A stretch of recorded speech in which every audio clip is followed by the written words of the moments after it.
हमने भी एक ही केस करा है जिसमें सेंटर ऑफ मास किस पे रहता है, रेस्ट पे, इनिशियली रेस्ट पे, और उस पर कोई फोर्स नहीं लगा, तो हमें ये पता चला सेंटर ऑफ मास तब भी क्या रहेगा, रेस्ट पे रहेगा, यानी कि पोजीशन वेक्टर सेंटर ऑफ मास का चेंज नहीं करेगा और velocity of centre of mass will remain 0। ठीक है, चलो जो सुबह कर रहे थे वाला क्वेश्चन कर लें पहले, है ना। हमारे पास क्या है क्वेश्चन, देखो भाई,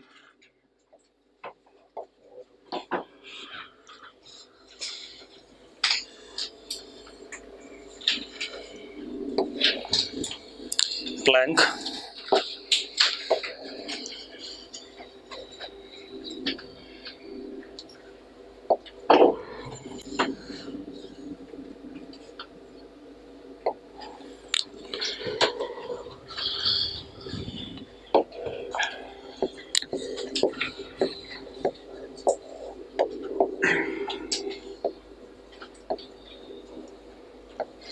Planck of mass capital M, ठीक है, लेंथ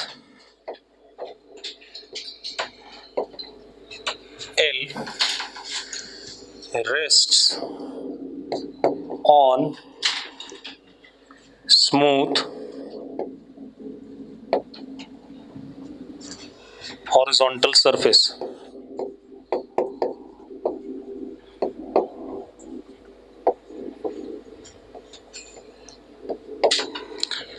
ठीक है, ये प्लैंक है, मास कैपिटल एम का, लेंथ इसका एल है, और ये एक स्मूथ हॉरिजॉन्टल सरफेस पे रेस्ट पे है।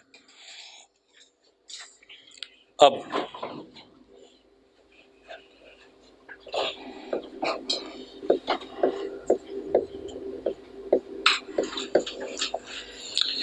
इसके ऊपर एक हमने आदमी खड़ा कर दिया एक कोने पे,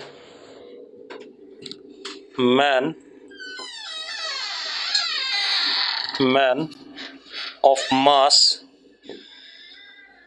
small m at rest on left end of plank, left and of Planck पे एक आदमी है, ठीक है भाई, और रेस्ट पे है। ये इनिशियल सिचुएशन है हमारे पास, ठीक है। क्या कहानी है, एक प्लैंक है, वो स्मूथ ग्राउंड पे है, ठीक है, इतनी बात। प्लैंक का mass capital M, length L, ठीक है, इतनी बात। उसके बाद क्या है हमारे पास, एक आदमी है जिसका मास क्या, स्मॉल एम, और वो कहां पर है, left and of Planck. Clear है इतनी बात, ठीक है। कितने मास का, स्मॉल एम का, कोई दिक्कत नहीं। अब क्या कहानी है, इनिशियली पूरा सिस्टम रेस्ट पे है, ठीक है, इतनी बात। तो इस सिस्टम का कहीं ना कहीं क्या होगा, सेंटर ऑफ मास होगा या नहीं होगा, हाँ, दोनों ही सिस्टम में माने जाएंगे, ठीक है, इतनी बात। तो चलो पहले क्वेश्चन ही बता दूं, इनिशियल वाली कहानी बाद में बताएंगे। इनिशियली ऐसा है, ठीक है, तो लिखो जरा, now man walks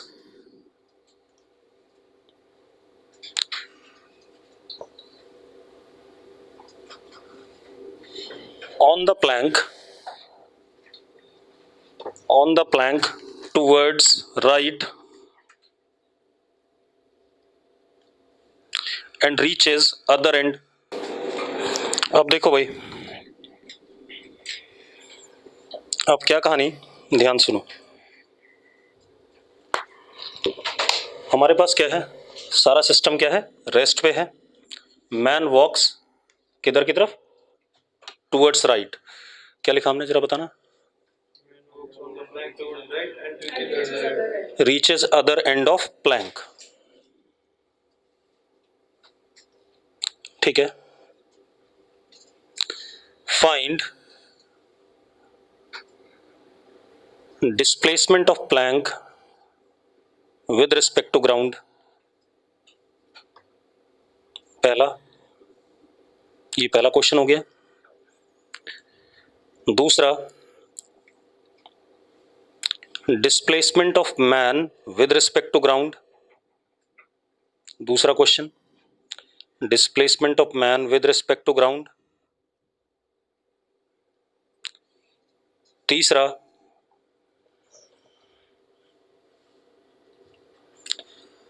displacement of man with respect to Planck.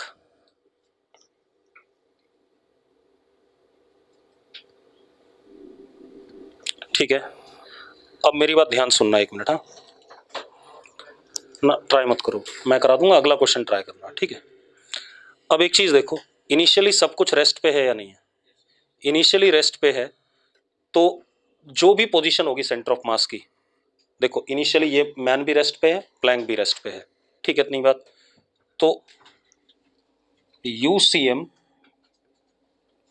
Centre of मास का क्या है? 0 है या नहीं? इनिशियली ये है, मैं यहां लिख देता हूं एट टी इक्वल टू 0, ठीक है। अब हम एक काम करते हैं, हम सेंटर ऑफ मास के कोऑर्डिनेट निकाल लेते हैं, कहां पर सेंटर ऑफ मास है ये भी निकाल लें, ठीक है। अब आप एक काम करो, अगर मैं इसको एक्स एक्सिस मानता हूं, तो इस पॉइंट के कोऑर्डिनेट क्या है, इस आदमी के कोऑर्डिनेट क्या है? 0। और प्लैंक का कहां पर होगा? मिड पे, दैट इज L/2। हाँ या ना? अब अगर मैं सेंटर ऑफ मास का कोऑर्डिनेट निकालूं इनिशियली, ठीक है, इतनी बात, तो XCM इनिशियल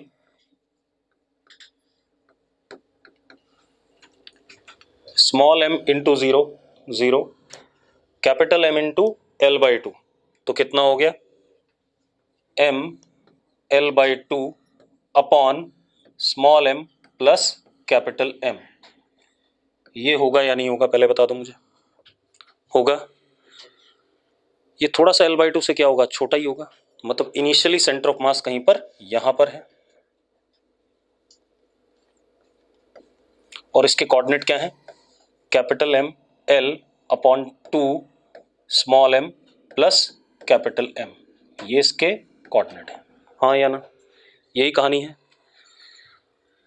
अब ये आदमी चलना शुरू करता है, किधर की तरफ? राइट की तरफ, ठीक है, इतनी बात। अगर आदमी चलना शुरू करता है तो ऑब्वियस सी बात है, आदमी को चला कौन रहा है? फ्रिक्शन चला रहा है, और तो कोई चला नहीं सकता है। और फ्रिक्शन किधर लग रहा होगा आदमी के पैरों पे? राइट साइड में। अगर आदमी के पैरों पे राइट साइड में लग रहा है, तो प्लैंक पे किधर लग रहा होगा? लेफ्ट में लग रहा होगा। पक्की बात है, इतना नोट कर लिया सबने? कर लिया है नोट? ठीक है, चलो बढ़े आगे। मिटा दूं जो नीचे लिखा हुआ है। अब आप एक चीज देखो, अगर आदमी चलने लगेगा तो आदमी के पैरों पे फ्रिक्शन किधर लगेगा? आगे। और प्लैंक पे किधर लगेगा? पीछे। हाँ या ना? यस और नो? अरे पक्का क्लियर है? अच्छा, अब एक बात बताओ, अब आप एक चीज ध्यान दो, क्या सिस्टम पे कोई नेट एक्सटर्नल फोर्स लग रहा है? सिस्टम पे, वर्ड मैंने क्या यूज करा? सिस्टम। लग रहा है क्या कोई? आदमी पे भी लग रहा है और प्लैंक पे भी लग रहा है, लेकिन सिस्टम पे नहीं लग रहा है। तो मैं क्या लिखूंगा? F external is what? 0। लिखूंगा या नहीं लिखूंगा? सिस्टम के ऊपर F एक्सटर्नल 0 है, therefore velocity of centre of mass remains 0। हालांकि दोनों अलग अलग, दोनों पार्टिकल्स चल रहे हैं इसके, लेकिन सेंटर ऑफ मास की वेलोसिटी 0 रहेगी, क्योंकि एक्सटर्नल फोर्स नहीं लगा, ठीक है, इतनी बात। ऑल्सो XCM, जो भी सेंटर ऑफ मास की पोजीशन होगी कभी भी, वो किसके बराबर होगी? इनिशियल वाले के ही बराबर होगी। यही तो पढ़ाया था सुबह मैंने कहा था, अगर इनिशियल सेंटर ऑफ मास की वेलोसिटी 0 है और एक्सटर्नल फोर्स नहीं लगता है, तो सेंटर ऑफ मास की वेलोसिटी हमेशा क्या रहती है? 0। और सेंटर ऑफ मास का जो पोजीशन वेक्टर होता है वो चेंज नहीं करता है, यही बात बताई थी, ठीक है। लेकिन ये इंडिविजुअली तो चल ही रहे हैं, ठीक है। तो अगला डायग्राम बनाते हैं बेटा हम।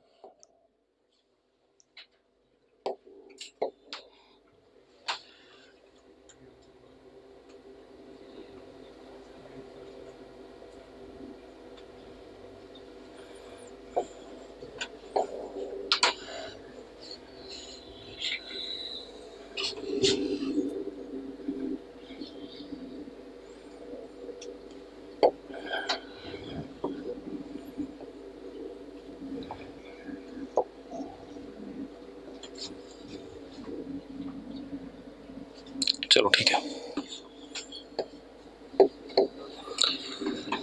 अच्छा अब एक बात बताओ, जब ये आदमी चलेगा तो हमारा क्या कहते हैं, प्लैंक किधर, आदमी आगे चल रहा है, प्लैंक किधर आएगा, पीछे जाएगा कि नहीं जाएगा प्लैंक। तो मान लेते हैं प्लैंक की नई पोजीशन ये हो गई,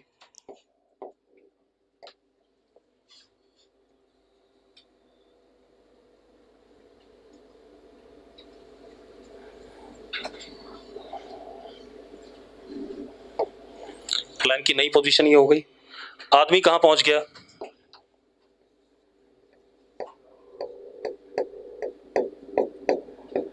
आदमी यहां पहुंच गया कि नहीं पहुंच गया, यस और नो। ठीक है, इतनी बात।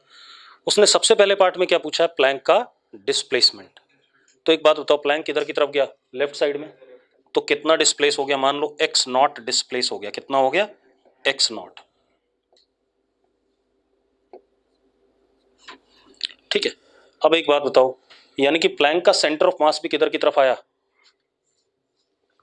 पहले L/2 पे था प्लैंक का सेंटर ऑफ मास, कितना पीछे आया, एक्स नॉट, आया कि नहीं आया। तो अब प्लैंक के सेंटर का कोऑर्डिनेट क्या हो गया, L/2 माइनस एक्स नॉट, ये प्लैंक के सेंटर का कोऑर्डिनेट हो गया कि नहीं हो गया। और इस आदमी का क्या हुआ जरा बताना, क्या कोऑर्डिनेट है इसका, देखो जरा, यहां से लेकर के क्या था L, और कितना पीछे आ गया एक्स नॉट, तो इसका कोऑर्डिनेट क्या हो गया, L माइनस एक्स नॉट, हाँ या ना। अब मैं इस सिचुएशन में सेंटर ऑफ मास का कोऑर्डिनेट निकालूं, किसका, सिस्टम का, और वो सेंटर ऑफ मास का कोऑर्डिनेट किसके बराबर होगा, इनिशियल वाले के ही बराबर होगा, यही तो दे रखा है हमें, हाँ या ना। ठीक है, चलो कर लेते हैं। मेरी आवाज आ रही है कि नहीं आ रही भाई, अरे मेरी आवाज आ रही है, हाँ। तो एक बच्चा लिख रहा नो वॉइस, तो उसे झेलने दो। अब देखो भाई, अब नई पोजीशन निकालते हैं सेंटर ऑफ मास की, नई पोजीशन क्या, पोजीशन वही है, नए कोऑर्डिनेट्स निकालते हैं नए सिचुएशन में। तो XCM इज इक्वल टू, ध्यान सुनना, capital M into L/2 minus x naught plus small m L minus x not upon capital M plus small m। यही करोगे कि नहीं करोगे आप, हाँ या ना। और ये किसके बराबर बेटा, XCM इनिशियल के, है या नहीं, अरे है या नहीं, तो रख दो बेटा इसे XCM इनिशियल के बराबर। तो कितना आ गया, M L/2 m plus small m, denominator ये वाला इससे कट गया कि नहीं कट गया, हाँ या ना। एक चीज और बेटा, फर्स्ट टर्म इसकी और ये कट जाएगा कि नहीं कट जाएगा, अगर सॉल्व करें तो कट जाएगा भाई। चलो मैं इसे छोटा कर देता हूं थोड़ा सा,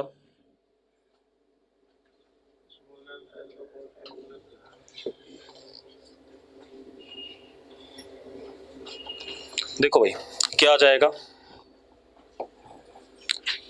m minus m into X naught plus m L minus m X naught is equal to what, 0। यही आएगा कि नहीं आएगा, जरा चेक करो, यही आएगा कि नहीं आएगा। अरे भाई ये टर्म इससे कट जाएगी कि नहीं कट जाएगी, पक्का क्लियर है। तो जरा देखो एक्स नॉट कितना आ गया, X naught comes out to be M L upon capital M plus small m। ये आ गया कि नहीं आ गया, चेक करो भाई, कोई डाउट है इसमें, किसी को डाउट है तो बता दो अभी, किसी को प्रॉब्लम है तो अभी बता दो भाई, अरे चैट बॉक्स में जल्दी बताओ, नहीं है, ठीक है। चलो अब ये हमारे पास आ गया एक्स नॉट आ गया। अब हमें बताना है, ये तो आ गया किसका डिस्प्लेसमेंट, प्लैंक का, ग्राउंड के रिस्पेक्ट में, तो पहला आंसर आ गया। अब हमें बताना है आदमी का displacement with respect to ground. तो बेटा एक बात बताओ, आदमी यहां पर था और यहां पहुंचा ग्राउंड के ऊपर, तो कितना डिस्प्लेसमेंट है, L माइनस एक्स नॉट, हाँ या ना।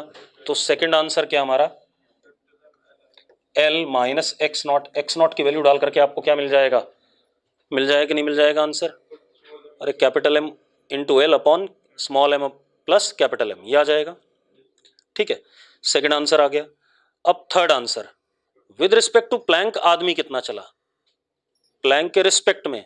एक बात हो, प्लैंक के ऊपर तो पूरा एल चला कि नहीं चला हो, तो third answer is how much, L itself. Yes और नो, जल्दी बताओ भाई। क्लियर है भाई, कोई इशू है इसमें? नहीं। हाँ बता।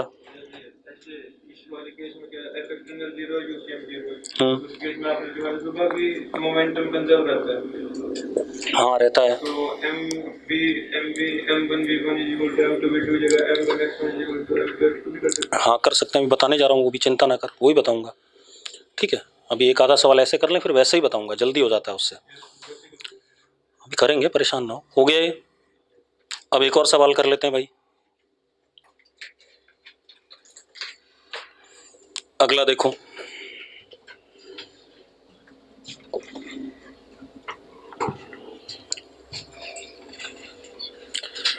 हमारे पास क्या है,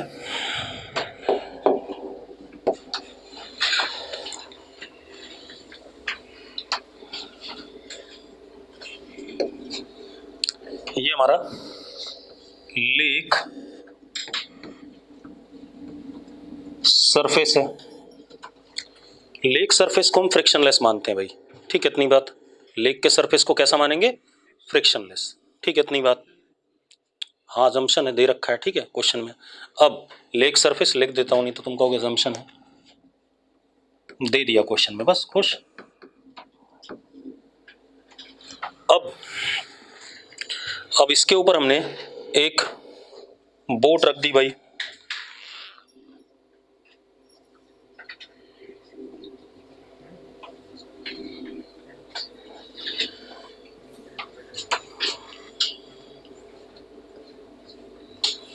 बोट, ठीक इतनी बात। ये बोट है हमारे पास, ठीक।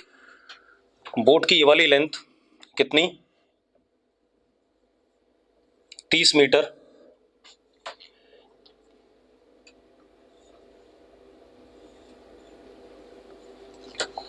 ठीक है। अब बोट के और मास ऑफ बोट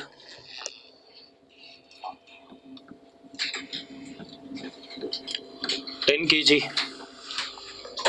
ठीक है। अब देवांश कितना मास है तेरा, जल्दी बता। बोलेगा ही नहीं। अरे कितने किलो का है भाई,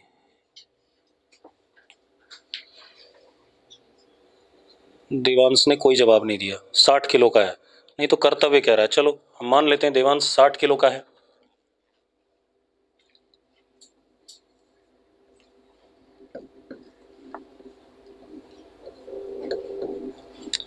और इस कोने पे बिठा दिया हमने, किसको बिठा दें, तेजस को बिठा दिया। मान लो 80 किलो का है, ठीक है भाई। अब तेजस कह रहा सही बात है, 80 किलो का हूं मैं, तब तो सही है, ठीक है।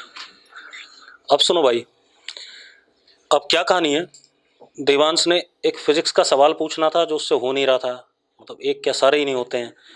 अब ये दोनों क्या करते हैं, मतलब फिजिक्स का सवाल डिस्कस करने के लिए बोर्ड के बीच में आते हैं। कॉपी पेन से ही डिस्कस कर पाएंगे, पास में आएंगे तभी, ठीक है।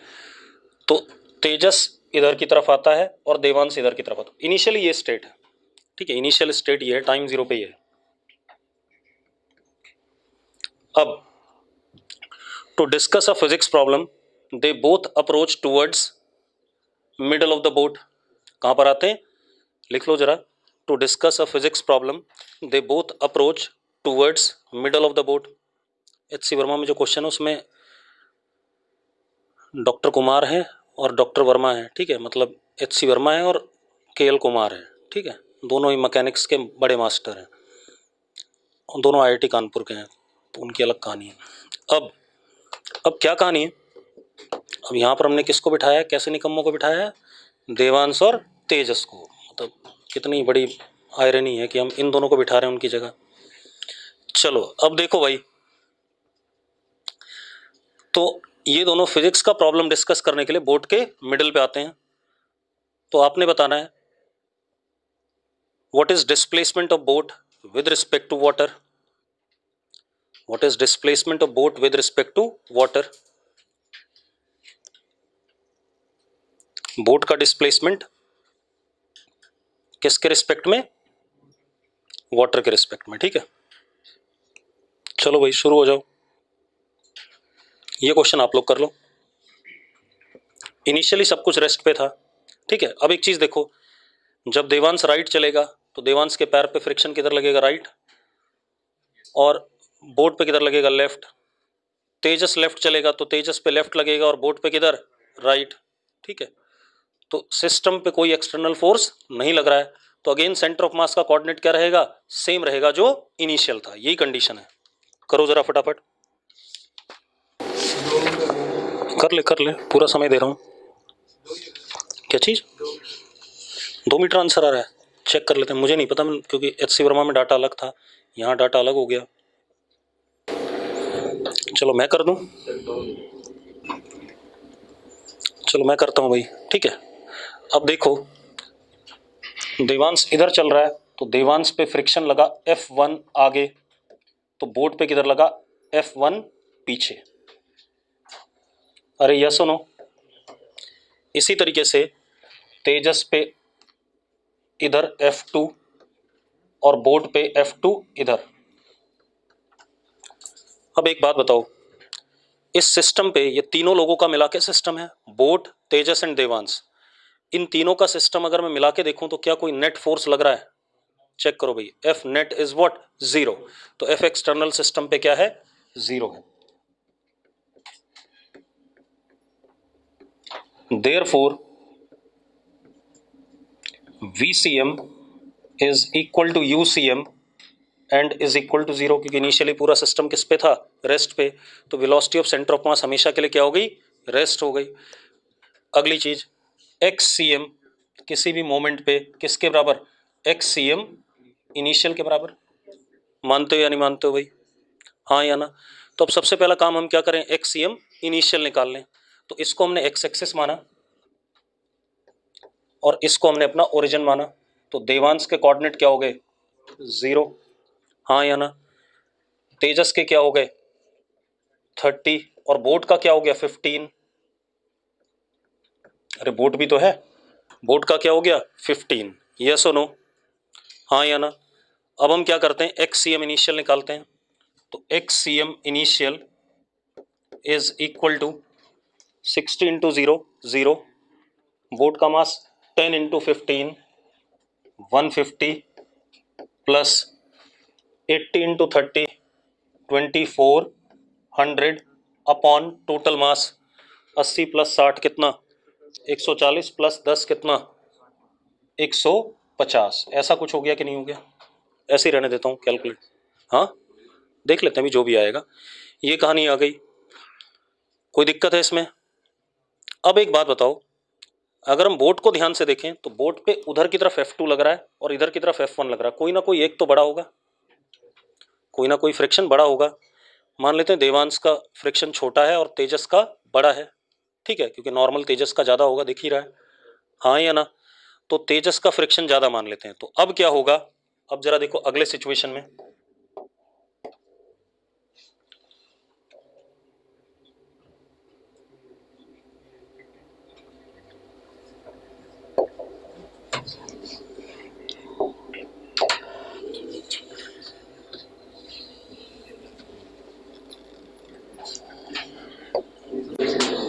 अब जरा देखो, मान लो बोट ऐसी हो गई बेटा,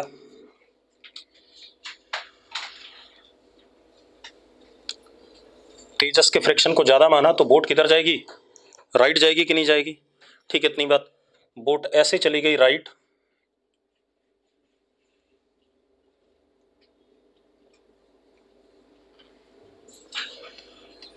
एक्स नॉट चली गई राइट। अब एक बात बताओ, बिल्कुल बीच में यहीं पर कौन है, तेजस भी है, देवांश भी है, दोनों यहीं पर हैं कि नहीं है। अरे सवाल डिस्कस करने के लिए बिल्कुल बीच में आए थे कि नहीं आए थे। अब एक बात बताओ, इस सिनेरियो में what are coordinates of Tejas and Devansh? ये 15 है और ये एक्स नॉट, तो कितना हो गया 15 प्लस एक्स नॉट। अब हम क्या करें, देख वो बात ना जो तू कह रहा था वो 2 पार्टिकल सिस्टम में लगती हुई अच्छी लगती है, 3 में क्या करता, कैसे कर लेता, और 4-5 कर देता मैं, और अलग अलग डायरेक्शन में होते, सिंगल लाइन पे ना होते, तब क्या तीर मारता। हाँ तो फिर इसीलिए कह रहा हूँ, इसीलिए मैंने उसको सिर्फ 2 पार्टिकल के लिए यूज करना, 3 के लिए नहीं यूज करना, 3-4 हो तो ऐसे ही कर लेना भाई, ठीक है। अब हर चीज को बताने के पीछे कोई ना कोई लॉजिक रहेगा, चिंता ना करो। अब क्या कहानी है, अब मैं एक्सीएम फाइनल निकालूं, ठीक है। तो XCM is mass of Tejas into 15 plus X naught, mass of Devansh into 15 plus X naught, mass of boat into 15 plus X naught. तो 15 प्लस एक्स नॉट क्या हो जाएगा, कॉमन हो जाएगा तीनों में से, ऊपर 150 अपॉन नीचे भी कितना 150, ऐसा ही आएगा कि नहीं आएगा बेटा, जल्दी बताओ मुझे, हाँ या ना। And this is equal to how much, किसके बराबर हो गया, कितना हो गया 2550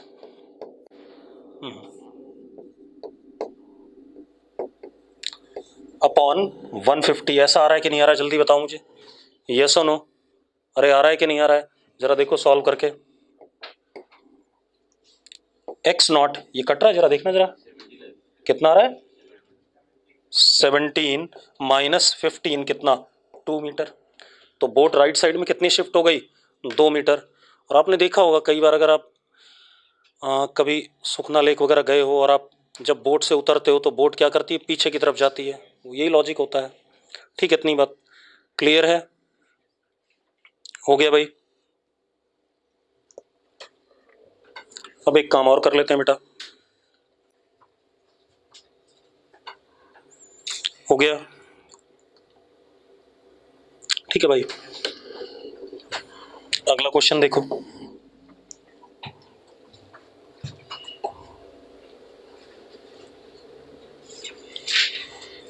अब क्या कहानी हमारे पास एक मास m1 है,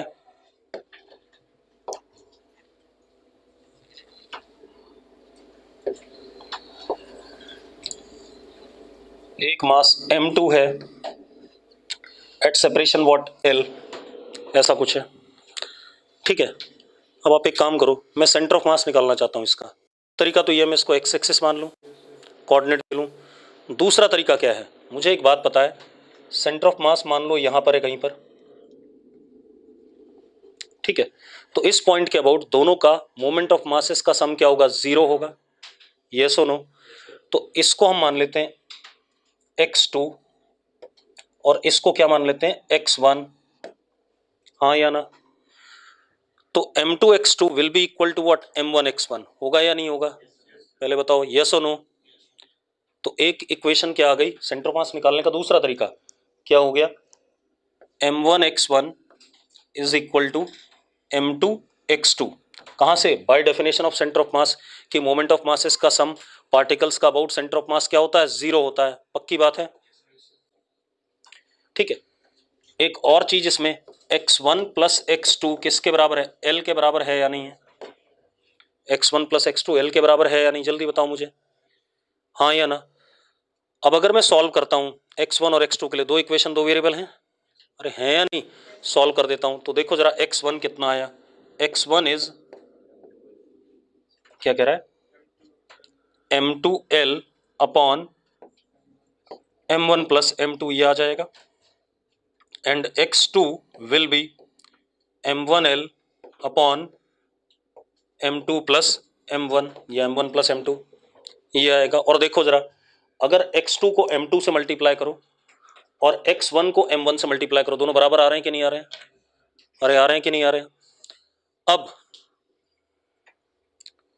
अब एक काम कर लेते हैं, ये कहानी हो गई, ठीक है, x1 x2 आ गए आपके, तो ये भी एक तरीका है। अब मैंने क्या करा, अब जरा ध्यान दो, मैंने इस वाले पे फोर्स लगाया F इधर और इस वाले पे भी फोर्स लगाया F इधर, अब लगाया भाई, ठीक है, इतनी बात। अब एक काम करो, क्या सेंटर ऑफ मास की पोजीशन बदलेगी? नहीं बदलेगी, है ना। सेंटर ऑफ मास की पोजीशन नहीं बदलेगी क्योंकि इनिशियली रेस्ट पे था। इनिशियली किस पे था? रेस्ट पे। ठीक है, इतनी बात। और एफ एक्सटर्नल क्या है? 0 है।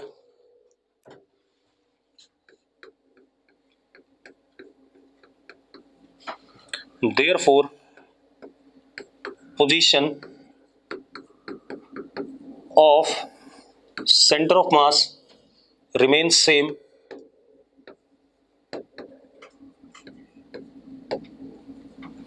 Position of center of mass remains same.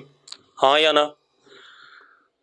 अब आप एक चीज देखो, मान लेते हैं M2 वाला आगे गया कितना? R2 इधर चला, यहां पहुंच गया। उतने ही समय में ये यहां पहुंच गया R1। ठीक है, इतनी बात। अब एक बात बताओ, सेंटर ऑफ, अच्छा यहां पहुंच गया, यहां कौन आ गया? M1। और यहां कौन आ गया? M2। फाइनली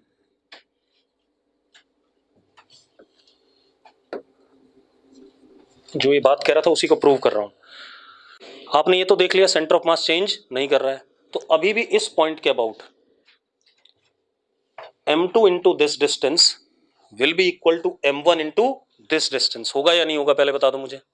अरे यस और नो? मैंने क्या कहा? इस पॉइंट के अबाउट इस मास का मोमेंट प्लस इस मास का मोमेंट का सम क्या आएगा? 0 आएगा। कहा है कि नहीं कहा है? तो क्या कहानी आ गई? M2 L2 plus X2 is equal to M1 L1 plus X1। हाँ या ना? अरे यस और नो? अब एक बात बताओ, हमें एक बात पता है, सॉरी उल्टा लिख दिया ना, ओहो, L2 नहीं होकर के क्या है? R2 है, सॉरी। कितना है?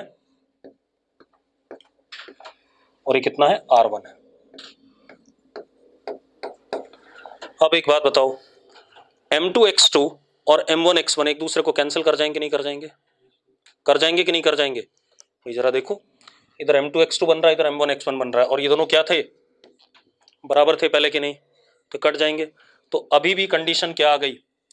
M2R2 is equal to what? M1R1। यही आ रहा है कि नहीं आ रहा है?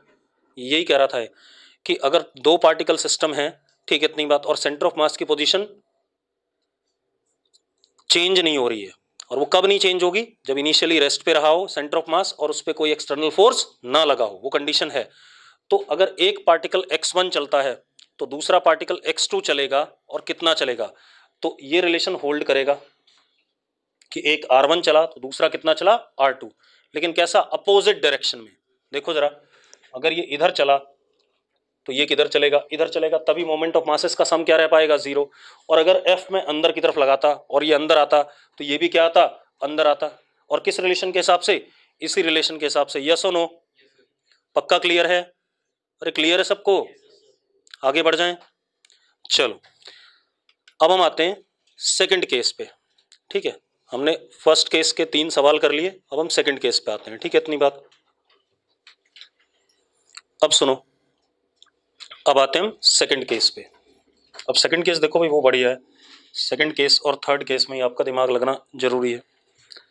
अब हमारे पास मान लो सिस्टम है, ये M1 है, ये M2, M3, ऐसे ऐसे बहुत सारे पार्टिकल हैं, M4। यहां पर सेंटर ऑफ मास है।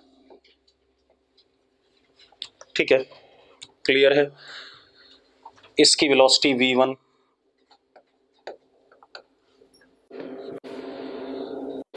इसकी v2, v3, v4, ऐसे।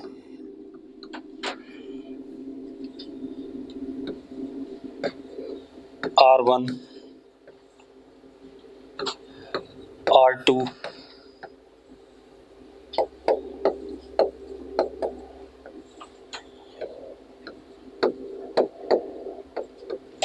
बहुत सारे। ठीक है, इतनी बात। मेरी बात ध्यान सुनना भाई, ठीक है? हो सकता है सारे v1, v2, v3, v4 0 हो जाएं, तो सेंटर ऑफ मास क्या हो जाएगा? रेस्ट पे आ जाएगा। वो कंडीशन मुझे नहीं लेनी है। ठीक है, इतनी बात। मुझे क्या लेना है, सेंटर ऑफ मास की कुछ ना कुछ क्या वेलोसिटी है। भाई फर्स्ट केस मैंने क्या लिया था, सेंटर ऑफ मास की वेलोसिटी क्या है, इनिशियली 0 है, यही कहा था मैंने। ठीक है, अब मैं क्या कर रहा हूं जरा देखो, मान लो सेंटर ऑफ मास के पास ये वेलोसिटी है initially,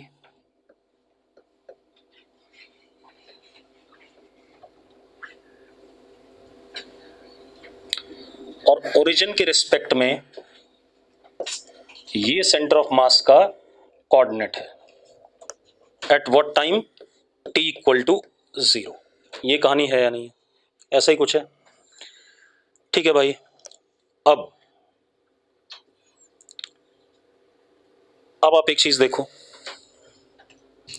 if F external on the system is 0 again, कोई एक्सटर्नल फोर्स नहीं लगा, तो न्यूटन सेकंड लॉ क्या कहता है कि body having some velocity will continue to move with same velocity.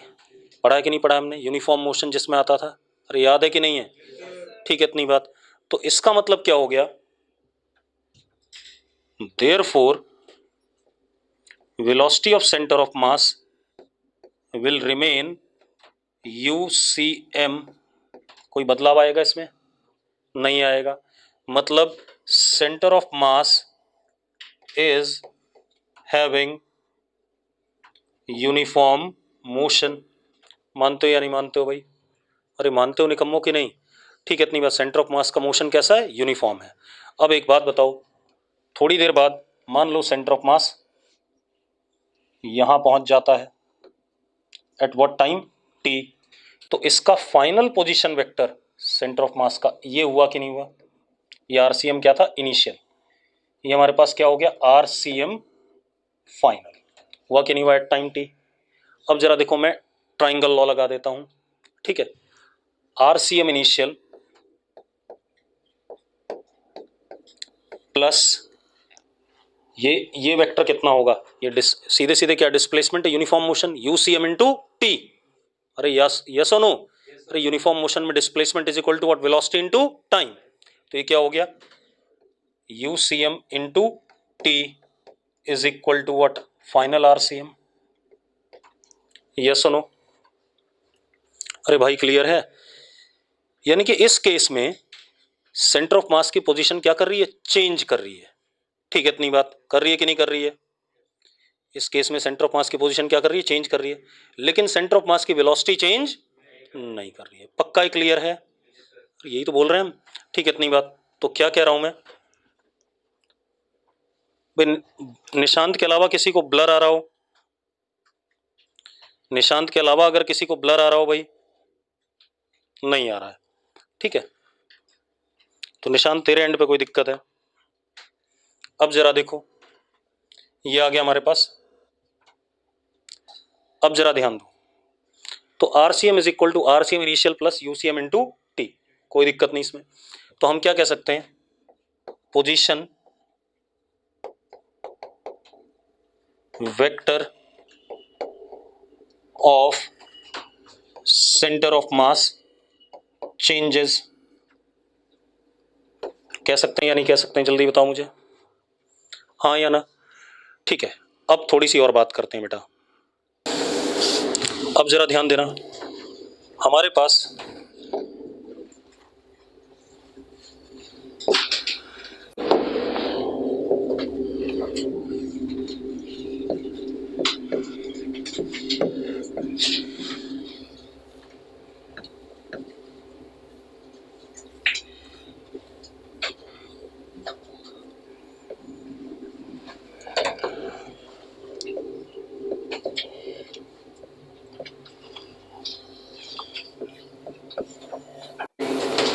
ये कहानी थी, हमने क्या कहा, F एक्सटर्नल, कई बार लिखता हूं एक ही चीज को, ये ध्यान रखना, is equal to 0, therefore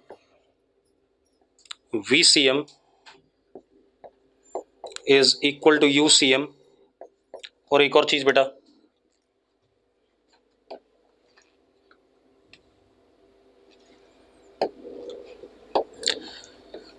time t पे सेंटर ऑफ मास यहां पहुंच गया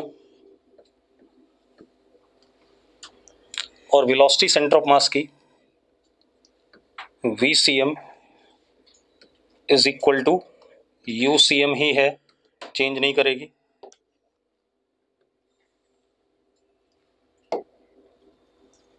ये हमारा नया सेंटर ऑफ मास का क्या आ गया, पोजीशन वेक्टर, और ये कितना हो गया UCM इंटू टी। तो अगर मैं नया पोजीशन वेक्टर निकालूं RCM, तो that would be RCM initial plus UCM into T. इसमें किसी को कोई डाउट है?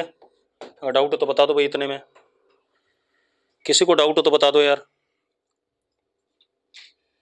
है भाई किसी को डाउट? नहीं है। चलो अब मजेदार बात करते हैं, इतनी बात तो क्लियर थी। अब सुनो, और भाई सेंटर ऑफ मास के कुछ क्वेश्चन मैं आज अपलोड करूंगा ग्रुप में, ठीक है? इतनी बात, वही क्वेश्चन करने हैं आपने, ठीक है? उसके अलावा कहीं फालतू इधर उधर खोजबीन नहीं करनी है, कि जो मैं करा रहा हूँ उसी को करते जाओ। अब जरा देखो एक मिनट, अब अपने पास क्या है, ये आ गया, ध्यान सुनना। अब आप एक चीज देखो, व्हाट वाज UCM?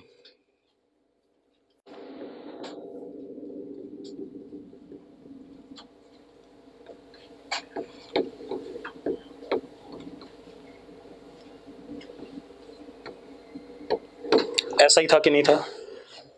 हाँ या ना? ऐसा ही था भाई। अब एक और चीज, इसी को मैं और अच्छे से क्या लिख सकता हूं,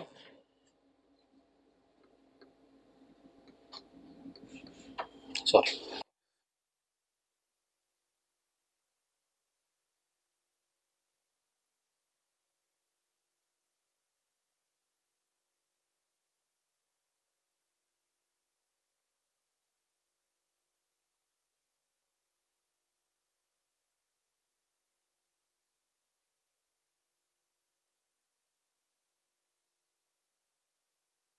अब देखो भाई, अब मैंने क्या कहा आपसे, ध्यान सुनो। आप ऐसे देखो, सेंटर ऑफ मास का मोमेंटम किसके बराबर है? इंडिविजुअल पार्टिकल्स के मोमेंटम के सम के बराबर। हम ये भी लिख सकते हैं, momentum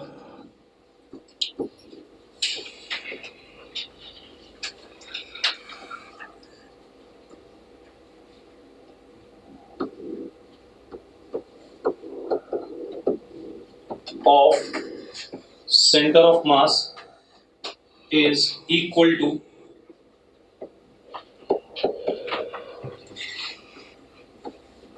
sum of momentums of particles of system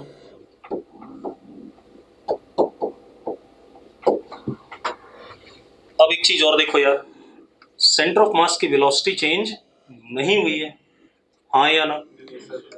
VCM भी UCM के ही बराबर है, तो पहले VCM लिख लेते हैं।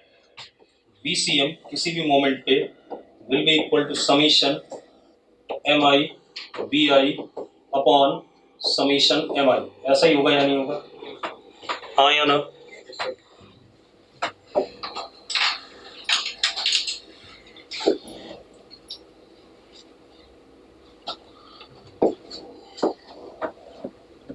अब जरा देखो, this is equal to what? UCM, हाँ या ना? This is equal to UCM also. And what is UCM?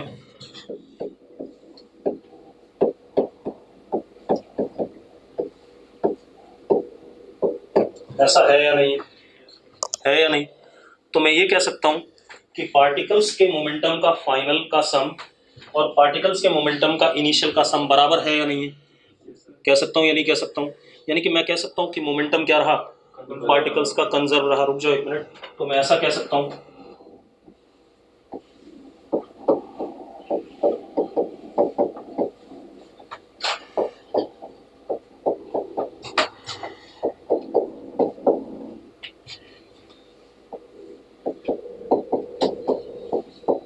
तो पार्टिकल्स के मोमेंटम का सम, मतलब पार्टिकल्स का मोमेंटम इनिशियली और फाइनली दोनों क्या है, बराबर है। रुके रहो एक मिनट और, मजेदार बात सुनो।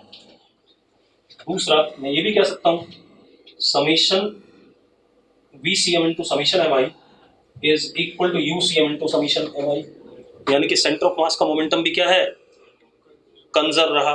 तो PCM किसी भी मोमेंट पे किसके बराबर है, PCM इनिशियल के, है या नहीं है? अरे यस और नो? रुको अभी 1 मिनट, खेल और है। मतलब सेंटर ऑफ मास का momentum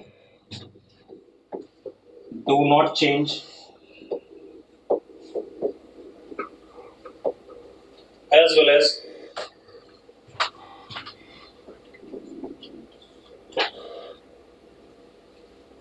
momentum sum of momentum of particles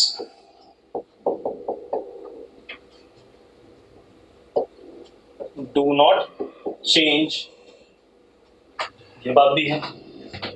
लेकिन क्या इंडिविजुअल पार्टिकल्स का मोमेंटम चेंज हो सकता है? इंडिविजुअल पार्टिकल्स का मोमेंटम क्या हो सकता है, चेंज हो सकता है। ये तो क्या है, वेक्टर सम है ना। तो जो वेक्टर सम इनिशियल मोमेंटम है सिस्टम ऑफ पार्टिकल्स का, वही फाइनल वाला है। लेकिन इंडिविजुअल पार्टिकल्स का मोमेंटम चेंज हो सकता है। तो हम क्या लिख सकते हैं, इतना नोट करो, फिर लास्ट में लिख लेते हैं इस बात को।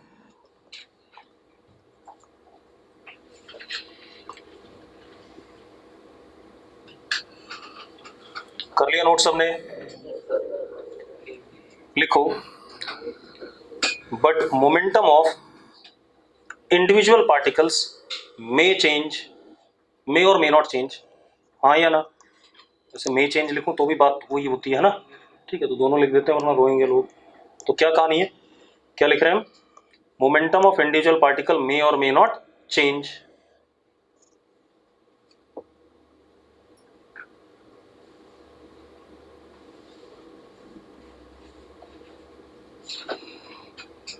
ठीक है भाई,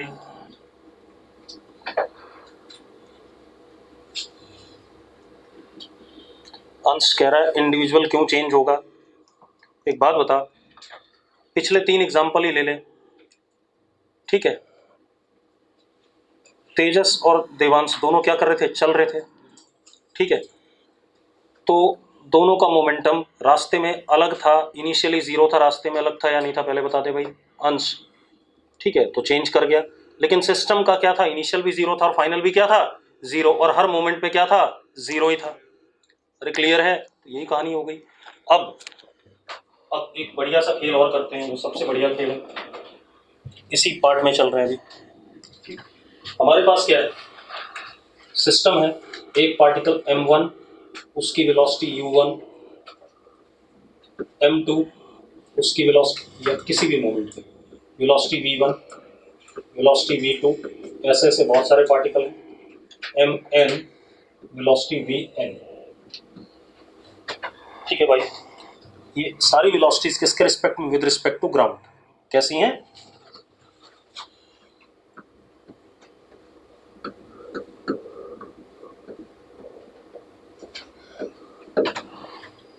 अब क्या कहानी, अब मैं सेंटर ऑफ मास की वेलोसिटी निकाल रहा हूं।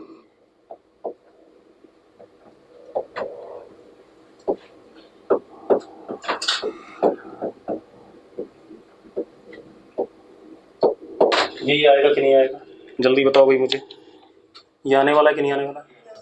ठीक है, अब मैं इन्हीं पार्टिकल्स की वेलोसिटी लिखता हूं with respect to centre of mass. ठीक है, इतनी बात, इन्हीं पार्टिकल्स की। तो v1 cm, v2 cm dash dash vn cm, ये हो गया। एक्चुअल में what would be v1 cm, v1 minus vcm, हाँ या ना? v2 माइनस vcm,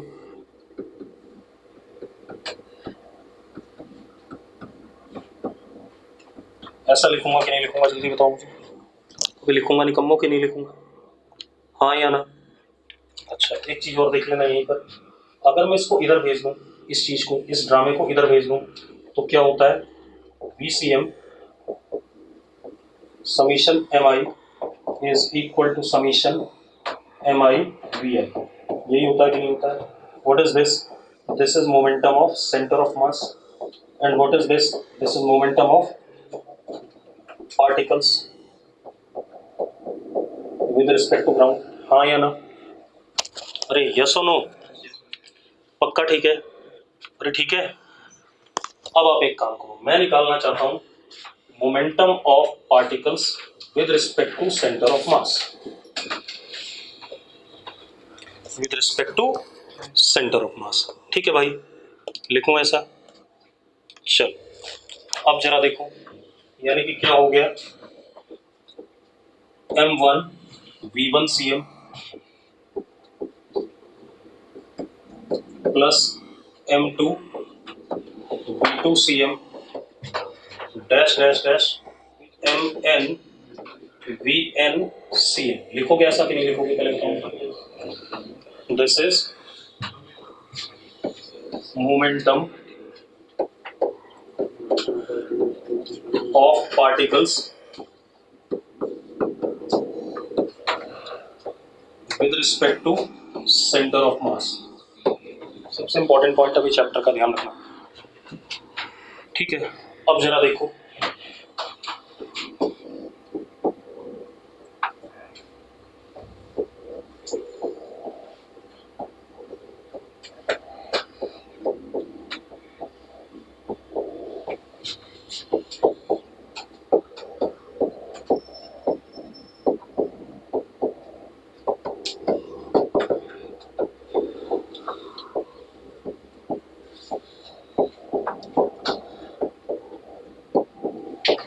ऐसा लिखूंगा कि नहीं लिखूंगा? लिख सकता हूं भाई? जल्दी बताओ यार। अबे लिख सकता हूं या नहीं? ठीक है, अब ध्यान सुनना भाई, यहां पर खेल बदल रहा है।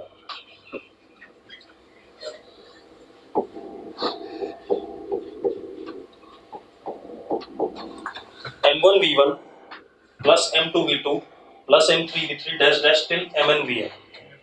हो रहा है कि नहीं हो रहा है? तो that term can be written as summation MIVN। लिख सकता हूं या नहीं लिख सकता हूं? जल्दी बताओ भाई, लिख सकता हूं? Minus VCM common summation MI, ये बनेगा कि नहीं बनेगा? जल्दी बता दो मुझे। VCM कॉमन लोगे M1 प्लस M2 प्लस के लिए, बना कि नहीं बना? तो बन गया कि नहीं बन गया? अब एक चीज देखो यार निकम्मो, ये चीज और ये चीज एक दूसरे के क्या है? तो बराबर है या नहीं है? तो ये दोनों बराबर है, तो ये अपने आप क्या हो गया? जीरो हो गया कि नहीं हो गया? देखो अब इसको और अच्छे से लिखते हैं, सुंदर तरीके से।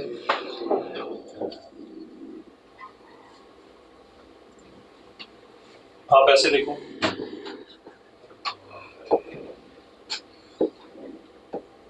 momentum of particles with respect to center of mass is equal to momentum of particles minus momentum of center of mass। yes or no? ठीक है, हितांशु सैनी कह रहा है, सीधा नहीं लिखना चाहता हूँ। हाँ हितांशु क्या कह रहा है कि भाई लास्ट स्टेप रिपीट कर दो। यहाँ पर एक काम कर, अलग अलग कर ले, m1v1 plus m2v2 plus m3v3 till mnvn, इसको एक साथ कर ले। ठीक है, और अगर ऐसा करेगा तो वो यही चीज बनती है भाई। तो इसको मैंने ये लिख दिया।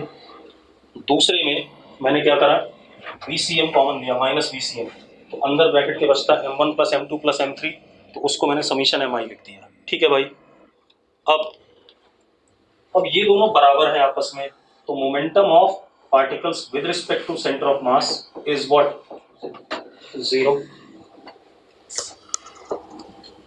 ठीक है भाई, थोड़ा नीचे कर दें, चलो नीचे भी कर देते हैं, कोई बात नहीं।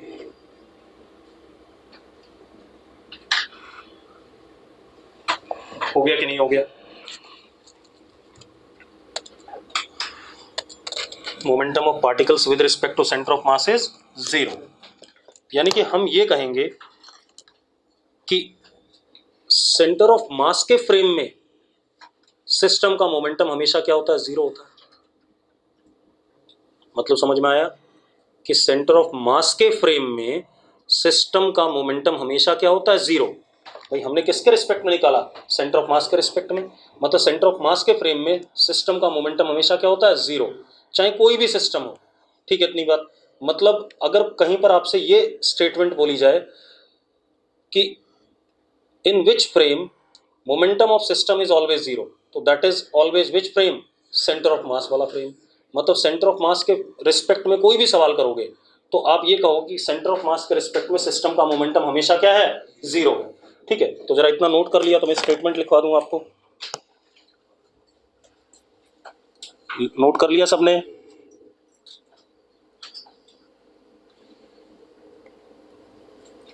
लिखो जरा, लिखो momentum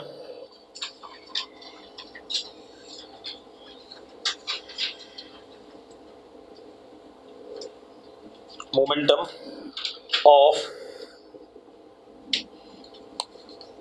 system of particles,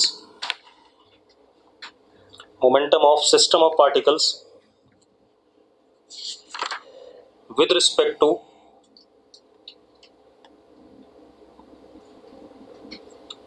center of mass frame is always zero.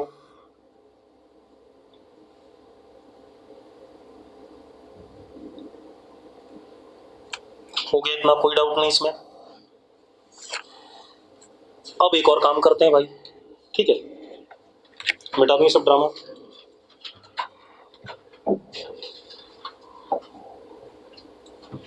Again हमारे पास सिस्टम है, ठीक है,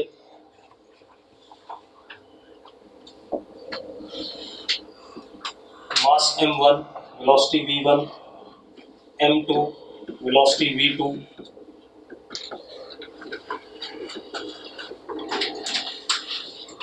ग्राउंड के रिस्पेक्ट में VCM कितना होगा, summation MI VI upon summation MI। अब हमने वेलोसिटी ले ली with respect to centre of मास।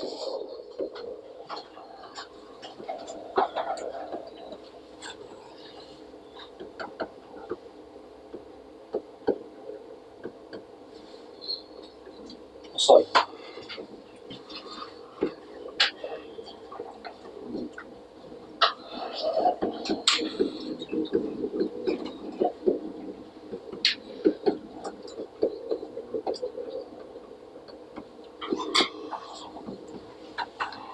ऐसा कुछ।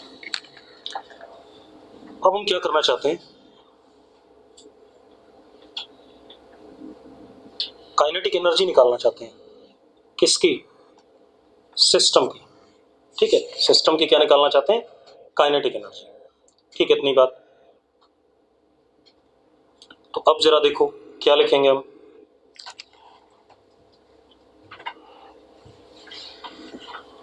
Kinetic energy of particles. Particles के लिख रहा हूं पहले, ध्यान रखना, ठीक है, इतनी बात। पार्टिकल्स के लिख रहा हूं, क्या लिख रहा हूं, हाफ m1 v1 स्क्वायर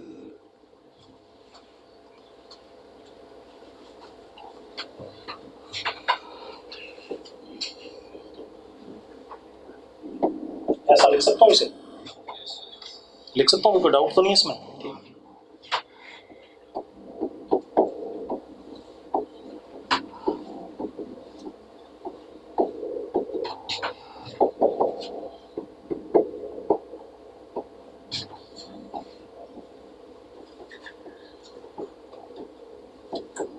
ऐसा लिख सकता हूं कि नहीं लिख सकता हूं, ठीक है भाई, ठीक है, इतना नोट कर लिया सबने। यहां से देखना, V1 को लिख सकता हूं मैं V1CM प्लस VCM, लिख सकता हूं कि नहीं लिख सकता हूं, V1 वेक्टर को लिख सकता हूं V1CM प्लस VCM, लिख सकता हूं या नहीं, ठीक, चलो। ऐसे V2 को लिख सकता हूं, V3 को ऐसे।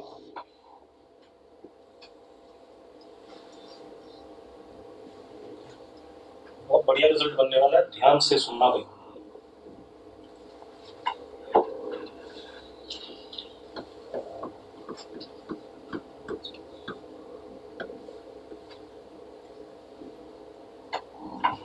V1CM प्लस VCM, हाँ या ना,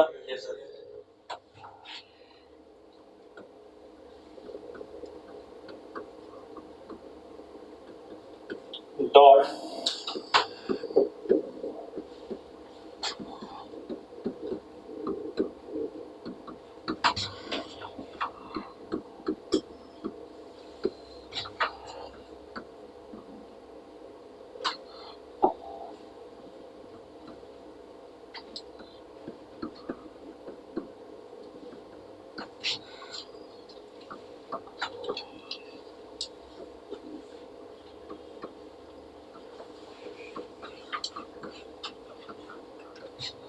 ऐसे ऐसे अप टू एन। हाँ या ना? ऐसे ही बनेगा कि नहीं बनेगा? चेक कर लो भाई, कोई गड़बड़ है तो बता दो मुझे। अभी कोई गड़बड़ नहीं है मेरे ख्याल से, ठीक है।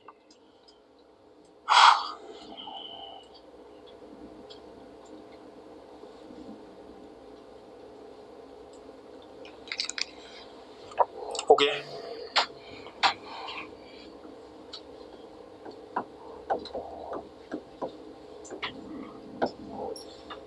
डॉट प्रोडक्ट ले रहे हैं, इसका डॉट इसके साथ होगा तो क्या आएगा? V1 CM का स्क्वायर आएगा कि नहीं आएगा? पहले बताओ मुझे, हाँ या ना? मैं पहले वाले को दिखा रहा हूँ आपको। प्लस, चलो यहाँ से भी उठा लो,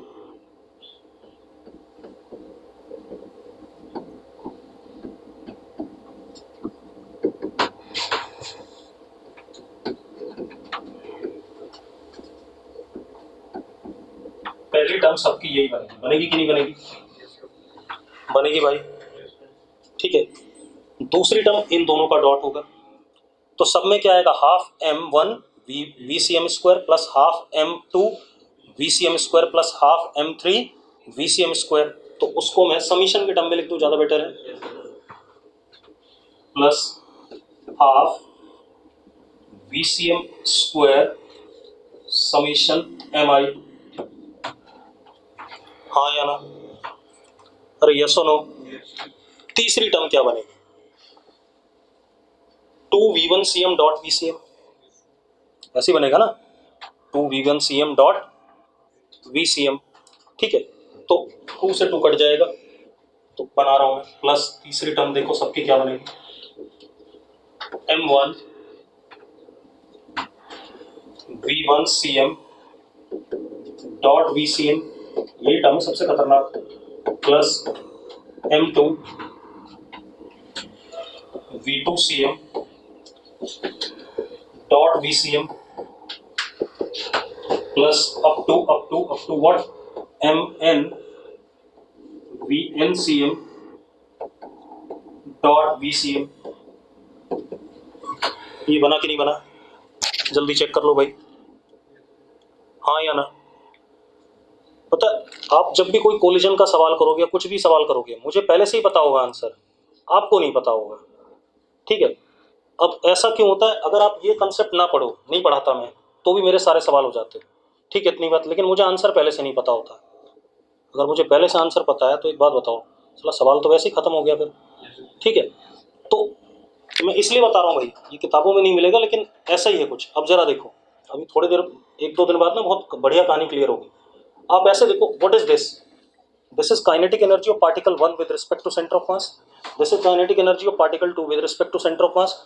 तो ये क्या हो गया? Sum of kinetic energy of this particles with respect to centre of mass, ठीक। और ये क्या हो गया? टोटल मास इनटू, मतलब काइनेटिक एनर्जी ऑफ क्या हो गई? सेंटर ऑफ मास हो गई। चलो इसको ऐसे लिख लेते हैं। तो काइनेटिक एनर्जी ऑफ पार्टिकल्स, थोड़ा सा ऊपर कर दूं इसे? अब निकम्मो ऊपर कर दूं? बोलेंगे ओए ऊपर कर दें, हाँ।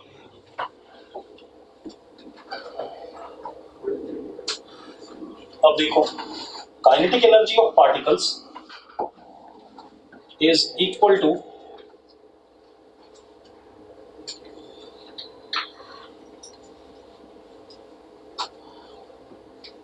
Kinetic energy of particles with respect to centre of mass, KPCM, ठीक है, इतनी बात। Kinetic energy of particles with respect to centre of mass plus kinetic energy of centre of mass plus, अब ये तीसरी टर्म, ठीक है।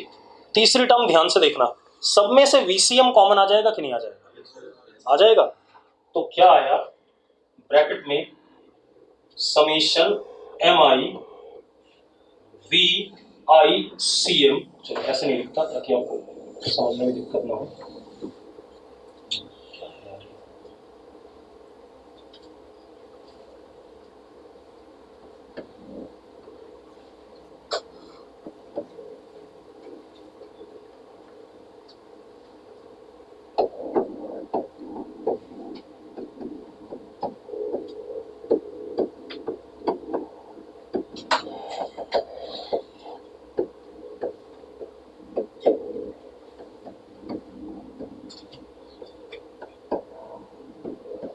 ये आया कि नहीं आया?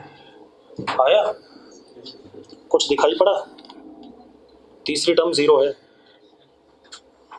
अभी पढ़ाया मैंने आपको। This is what? Momentum of particles with respect to centre of mass. अरे पढ़ाया कि नहीं पढ़ाया मैंने? हाँ या ना? अरे अभी तो पढ़ाया थोड़ी देर पहले कि this is what? Momentum of particles with respect to centre of mass. इसलिए तो पढ़ाया था मैंने भाई कि इसको यूज भी करेंगे कहीं ना कहीं। तो दिस इज व्हाट? 0। ठीक है, इतनी बात। तो इसका मतलब क्या हो गया? पार्टिकल्स की काइनेटिक एनर्जी हमेशा किसके बराबर होती है? Kinetic energy of particles with respect to centre of mass plus kinetic energy of centre of mass. अब देखो खेल कितना सुंदर सा है। अगर किसी सिस्टम पे, सुनो एक मिनट, नोट कर लिया सबने? कर लिया नोट? अगर किसी सिस्टम पे एक्सटर्नल फोर्स नहीं लगता है तो क्या सेंटर ऑफ मास की वेलोसिटी बदलेगी? अगर किसी सिस्टम पे एक्सटर्नल फोर्स नहीं लगता है तो क्या सेंटर ऑफ मास की वेलोसिटी बदलेगी? नहीं बदलेगी। अगर सेंटर ऑफ मास की वेलोसिटी नहीं बदलेगी तो kinetic energy centre of mass की कभी नहीं बदलेगी। मतलब जो भी काइनेटिक एनर्जी में चेंज आएगा वो सिर्फ इतना सा आएगा। भाई अगर कहीं कोलिजन वोलिजन होता है, ठीक है, इतनी बात। कोलिजन जब होता है तो एक्सटर्नल फोर्स 0 होता है। अगर इंस्टेंटेनियस कोलिजन देखें, ठीक है, तो एक्सटर्नल फोर्स क्या हो गया? 0। इंपल्सिव फोर्सेस होते हैं। अब मैं क्या करूं, मतलब ये वासु आया दौड़ता और दीवार से टकरा जाए, ठीक है, तो बहुत छोटे टाइम के लिए टक्कर हुई, ठीक है, तो उस मोमेंट पे जितना एन इस पे पीछे लगा उतना ही एन आगे दीवार पे लग गया, जो भी है, ठीक है, इतनी बात। तो हम कहेंगे एक्सटर्नल फोर्स क्या हो गया? 0 हो गया। एक्सटर्नल फोर्स 0 हो गया, लेकिन इसकी काइनेटिक एनर्जी तो कम हो जाती है। तेजी से आया, टकराया धड़ाम से और इधर गिरा, कम वेलोसिटी से जाएगा वापस, ठीक है। अब एक बात बताओ, यानी कि काइनेटिक एनर्जी का कुछ ना कुछ क्या हुआ? लॉस हुआ है। वह लॉस वो कभी भी इस वाले हिस्से का नहीं होता है, क्योंकि ये हिस्सा तो रहेगा क्या? कंजर्व रहेगा, ये कभी चेंज ही नहीं होगा। अगर एक्सटर्नल फोर्स 0 हुआ, कौन सा हिस्सा एक्सचेंज में जाएगा? ये वाला। तो मुझे पहले से ही पता होता है कोलिजन के दौरान कि इतनी एनर्जी का लॉस होना है। ये तो होना ही नहीं है, तो मुझे आंसर पहले से ही पता होता है, तो मैं सारे सवाल जल्दी से कर लेता हूँ। आप लोग नहीं कर पाओगे, मैं ओरली कर लूंगा सारे सवाल। और जब तक ये कंसेप्ट नहीं पता होगा तब तक आप खोजते रह जाओ। आप कोई भी सवाल करोगे तो पूरा अप्रोच लगाओगे, मतलब आपको एक पेज लगाना ही पड़ेगा, ठीक है, इतनी बात। सेजल करिए कुछ समझ नहीं आ रहा है। लड़की जैसा मैंने बोला उस चीज़ को वैसे ही अगर सुन लिया होता तो शायद समझ में आ जाता। बड़ा आसान सा था ये तो, ठीक है, और इससे आसान तो मैं कर भी नहीं सकता। चलो अभी और भी तरीके आएंगे जिसमें हमें इस तरीके से नहीं सॉल्व करना है, ठीक है, दूसरे तरीके से क्वेश्चन को अप्रोच करेंगे, ठीक है। चलो आज इतना ही करेंगे, कल बात करेंगे।